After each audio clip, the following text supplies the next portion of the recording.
నిర్మించాలని ఆయన దానికి పునాదులు వేస్తే శంకుస్థాపన చేసి అవి చూడండి ఎట చేశారు. అవి నీళ్లలోనే గూరుపై అసలు అది హైకోర్టు సచివాలయం కట్టేదానికి కూడా లేదు, అట్లా తయారు చేశారండి. ఇప్పటికైనా సరే రైతులకైతే ఆనందంగా ఉందండి. బాబు గారు మళ్ళీ కన్స్ట్రక్షన్ మొదలు పెడతారు. ఇప్పుడు MLA quarters, CRD office Varalakshmi గారు అన్ని పెద్ద ఎత్తున కడతాని పెట్టారండి. అప్పట్లో అవి 90% అయిపోయినాయి ఉండే, 70% అయిపోయినాయి ఉండే.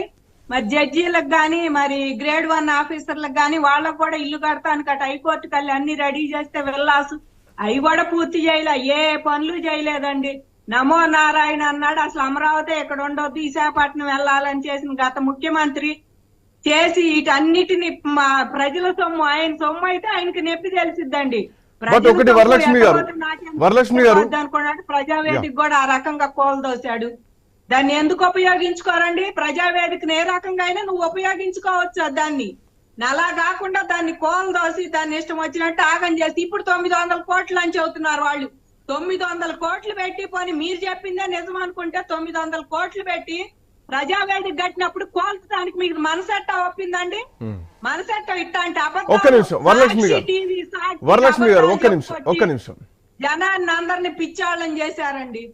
వన్ సెకండ్ వరలక్ష్మి గారు, వెంకటేశ్వరరావు గారు, పాదయాత్ర వెంకటేశ్వరరావు గారు, వైసీపీ నాయకులు ఎక్కడైతే వెంకటేశ్వర రెడ్డి గారు వెంకటేశ్వర రెడ్డి గారు ఎక్కడైతే మీరు కూల్చడం మొదలు పెట్టారో అక్కడి నుంచే మళ్ళీ ఈసారి ప్రభుత్వం ప్రక్షాళన మొదలు పెడుతోంది. ఏ అమరావతినైతే మీరు పట్టించుకోలేదో ఆ అమరావతి రేపు ఆంధ్రప్రదేశ్ రాజధానిగా కనిపించబోతోంది. ఏ పోలవరాన్ని మీరు పక్కన పెట్టారో ఆ పోలవరం తోటే ఏ అంటే అమరావతి, పి అంటే పోలవరం అన్న స్లోగన్ తోటి ఈసారి ప్రభుత్వం ముందుకు పోతోంది. సో దీనిపైన మీరేం మాట్లాడతారు? చంద్రబాబు నాయుడు గారు ఇప్పుడు కొత్త ఏం కాదు, ఇది ఇంకోసారి ముఖ్యమంత్రి కావడం. 3 సార్లు ఆల్రెడీ ముఖ్యమంత్రిగా ఉన్నారు. 14 నుంచి 19 వరకు కూడా ఆయనే ముఖ్యమంత్రి. బట్ విభజిత ఆంధ్రప్రదేశ్ వేరు కదా, విభజిత ఆంధ్రప్రదేశ్ వేరు కదా. అదేనండి, సరే 14 నుంచి 19 వరకు విభజిత ఆంధ్రప్రదేశే. 14 నుంచి 19 వరకు విభజిత ఆంధ్రప్రదేశే. అప్పుడు